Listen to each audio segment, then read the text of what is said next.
കാവിറങ്ങി ചാവടക്കിന് തുള്ളാൻ വയോവാ മച്ചാനേവാ N മച്ചാനവാ ആ മറ്റാരും കാണാതച്ചാരം താ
തുമ്പുകൊരിയ നൊമ്പരങ്ങളിൽ ചെമ്പുകൂട്ടില മന്ത്രവാദം ഇട്ടാടാം പാടാം വാ ഹേ മച്ചാനേ വാ എൻ മച്ചാനേ വാ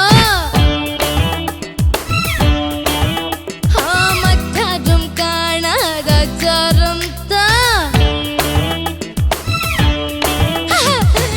നെഞ്ചിൽ ഉന്മാദ താളം പഞ്ചപാണന്റെ മേളം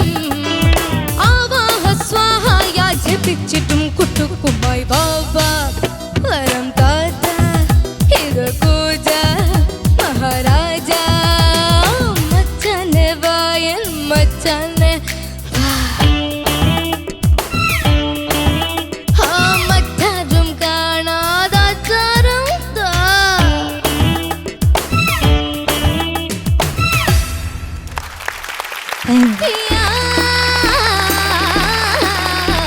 അങ്ങനെ ദേവാങ്കിയുടെയും ഫാമിലിയുടെയും പെർഫോമൻസ് ആണ് നമ്മളിപ്പോ കണ്ടത്. ഒരു വലിയ കൈയടി. ഇത് നമുക്ക് എല്ലാവർക്കും അറിയുന്ന ഒരു ഫേമസ് മൂവി മാന്നാർ മത്തായി സ്പീക്കിംഗിലെ ആ ഒരു വിഷ്വലൊക്കെ നമുക്ക് കാണാൻ പറ്റിയല്ലേ? ശരിക്കും ആ സിനിമയിലുള്ള ആ ഒരു വിഷ്വൽസ് ഒക്കെ കാണാൻ പറ്റി.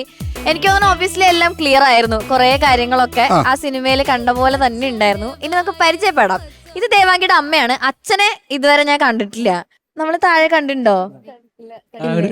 ഉണ്ട്. ഓക്കെ, എന്താണ് അച്ഛൻ പേര് പറയേ?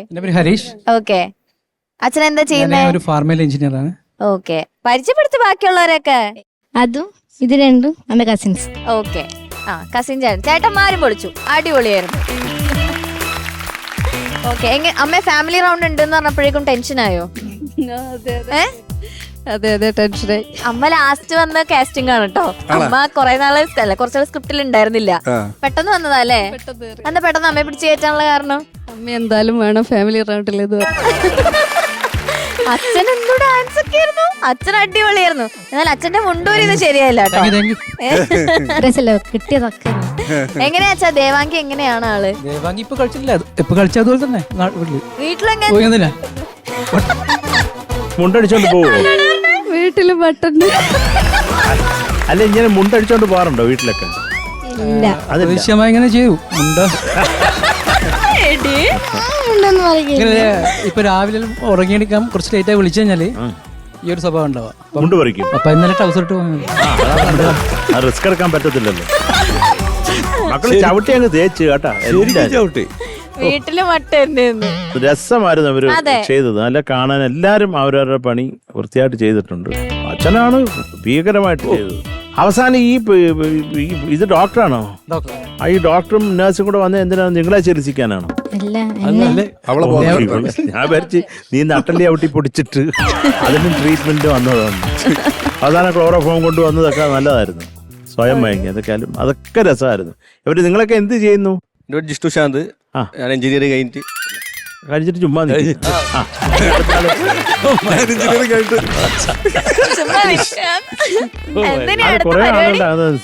അടുത്ത ആള് എന്റെ പേര് ഷിഗിൽ. ഞാൻ ഇന്റീരിയർ ഡിസൈനറായിട്ട് ഇപ്പൊ വർക്ക് ചെയ്യാം. ഡോക്ടറോ? ആദിഷ്. വേൾപൂളിന്റെ സർവീസ് സെന്റർ. ഓക്കെ, ഇനി പാട്ട് എങ്ങനെ ഉണ്ടായെന്ന് ചോദിക്കാം. ഓക്കെ, ഷാനിക്ക. ദേവാങ്കി നന്നായിട്ട് പാടി മോളെ. Thank you sir. ദേവാംഗി കൊടുത്ത ആറ്റിറ്റ്യൂഡൊക്കെ കറക്റ്റ് ആയിരുന്നു. പിന്നെ അതുപോലെ തന്നെ നിങ്ങൾ എല്ലാവരുടെയും ഒരു ആക്ടും ഭയങ്കര രസമായിരുന്നു കേട്ടോ. ഭയങ്കര എന്റർടൈനിങ് സംഭവമായിരുന്നു. പിന്നെ ദേവാംഗി നിന്റെ ഉള്ളിൽ ഒരു അഭിനേത്രി ഉണ്ട് അല്ലേ? ചെറുതായിട്ടാ. നിങ്ങളുടെ ഡാൻസ് ആണെങ്കിലും ആ വീഴ്ചയാണെങ്കിലും എല്ലാം എന്റർടൈനിങ് ആയിരുന്നു. ദേവാംഗി പാട്ട് നന്നായിട്ട് പാടിയോളെ. ഈ പാട്ടിന് കൊടുക്കേണ്ട ഒരു ആറ്റിറ്റ്യൂഡും സംഭവങ്ങളൊക്കെ കറക്റ്റ് ആയിരുന്നു. ശ്രുതി പിന്നെ ഈ പാട്ടിന് നിർബന്ധമാണോ എന്ന് ചോദിച്ചാൽ നിർബന്ധമാണ്, എല്ലാ പാട്ടും പോലെ തന്നെ. പക്ഷെ ഇതിലിപ്പോൾ ചെറിയ പിച്ച് ഔട്ട് വന്നു കഴിഞ്ഞാലും ഈ സോങ്ങിൻ്റെ ഒരു സ്വിങ് അതാണല്ലോ, ഒരു ഓക്കെ എന്നുള്ള ഒരു ഇതിലങ്ങനെ നിൽക്കാം. ബേസിക്കലി ആറ്റിറ്റ്യൂഡ് കറക്റ്റ് ആയിരുന്നു. ഇതുപോലത്തെ പാട്ടുകൾ അരോചകമാവാൻ ഭയങ്കര എളുപ്പമാണ്. പക്ഷെ അത് അങ്ങനത്തെ ഒരു ഭാഗത്തേക്കൊന്നും പോയില്ല. ഇപ്പുറത്ത് തന്നെ നിന്നു, ഡീസന്റ് സൈഡിൽ തന്നെ നിന്നു കേട്ടോ. അത്രേ ഉള്ളൂ മോളെ. All the best. Thank you Shanika. Sarath sir. മോളെ, കാരണം ഈ ഒരു പാട്ടിനൊരു സ്വഭാവം ഉണ്ടല്ലോ, എല്ലാ പാട്ടുകൾക്കും അതിൻ്റെ ഒരു സ്വഭാവമുണ്ട്. അത് മോള് കൃത്യമായിട്ട് ഞങ്ങൾക്ക് തന്നു. നമുക്ക് അത് കേട്ടപ്പോൾ ഇതാരാ പാടിയെന്നറിയാം? ആരാ? മാൽഗുഡി ശുഭ മാം. അതെല്ലാം കൂടെ ചേർത്ത് പറയാം മോളെ. ശുഭ ഭയങ്കര കുടിയാന്ന് വിചാരിക്കും. മാൽഗുഡി ശുഭ എന്ന് പറയും. അത് പാവമാണ് ശുഭ, മാൽഗുഡി ശുഭ. അപ്പൊ മോളെ അത് കൃത്യമായിട്ട് കിട്ടിയിട്ടുണ്ട്. ആ ചരണത്തിന്റെ എൻ്റെ മാത്രം കുറച്ച് ടെമ്പോ, അത് കുഴപ്പമില്ല. ഇനി ഐറ്റം നമ്പർ കൊണ്ടുവന്നാൽ നിന്നെ കണ്ടം വഴി ഓടിക്കും. അതുകൂടെ ഞാൻ പറഞ്ഞേക്കാം. Okay, no more item numbers here. Okay, please be alert. Thank you. Okay, thank you Sharath sir. Sreeni sir. ദേവാംഗി കഴിഞ്ഞോണ്ട മറ്റേ ഇതല്ലേ പാടിയത്, മൗനസരോവരം. ടെൻഷൻ അടിച്ച് പാടിയത്. ഇത് കംപ്ലീറ്റ്ലി ഈ ക്യാരക്ടറിന്റെ അകത്ത് വന്ന് ഈ കലക്കി കേട്ടോ. കംപ്ലീറ്റ് ആയിട്ട്. പിന്നെ അവരുടെ അടുത്തൊക്കെ ഭയങ്കര ദേഷ്യം ഉള്ളതൊക്കെ തീർത്തു എന്ന് ചവിട്ടി. It was nice. എനിക്ക് ഫാമിലിനോടാണ്. ഫാമിലി ഇത്രയും സ്പോർട്ടീവായിട്ട് they are doing it for you know. Amazing. എന്ത് സപ്പോർട്ടാണ്. ഞാൻ ആലോചിക്കുകയാണ് എൻ്റെ ഫാമിലിയൊക്കെ പണ്ട് ഞാൻ പാട്ട് പാടാൻ പോയ ദേഷ്യമാണ്. അതല്ല, അപ്പൊ അതിന്റെ കൂടെ ഞാൻ അതും കൂടെ പറയാം. നമ്മൾ ഡയറക്ടർ TK രാജീവ് കുമാർ, വേണുചേട്ടൻ, ഇവരെല്ലാം ഒരുമിച്ച് പഠിച്ച ഏകദേശം. അപ്പൊ രാജീവേട്ടനാണ് ഈ പ്രോഗ്രാം പിടിക്കുന്നത്. അദ്ദേഹം ഒരു ട്രിപ്പിൾ കോങ്കോ പ്ലെയർ എന്തോ ആയിരുന്നു. അപ്പൊ പിടിച്ചിട്ട് ഇദ്ദേഹത്തിനെ വിളിക്കണം, അല്ല പാട്ടുകാരൻ. അപ്പൊ അവിടെ വീട്ടിൽ വരുമ്പോഴേ വേറെ ആതാണ്ടൊക്കെ പറഞ്ഞിട്ട് ആരാണ്ട് മരിക്കാൻ കിടക്കുന്ന വരുമോ എന്ന് പറഞ്ഞിട്ട് പ്രോഗ്രാം വിടത്തില്ല. അത് അങ്ങനെ ഒരു പേടിയായിരുന്നു. ബട്ട് ഇപ്പൊ എല്ലാം കാലം മാറിയല്ലോ. ബട്ട് എന്നാലും ഞാൻ എൻ്റെ മോൾക്ക് നീ അത്രയും കോപ്പറേറ്റ് ചെയ്യുമോ എന്നുള്ളതാണ്. Amazing. Hats of two the family. Devangi കലക്കി കേട്ടെ. എനിക്ക് വലിയ ഇഷ്ടമായി ഈ പാട്ടിന്. പറഞ്ഞ പോലെ ഇത് മെലഡി പോലെ പാടിയാ പോയി കംപ്ലീറ്റ്ലി. അതിന്റെ ആ ക്യാരക്ടറിലേക്ക് പോകണം. And you did it. Thank you sir. Okay, thank you Sreeni sir. നമുക്കിനി മാർക്സ് ചോദിക്കാം. Shanika. 8.5. Thank you sir. Thank you Shanika. Sarath sir. 8.5. Thank you sir. Thank you Sarath sir. Sreeni sir. Okay, so total 17 marks. അടിപൊളി. Okay, അപ്പൊ thank you family, അച്ഛ, അമ്മ, brothers. Thank you.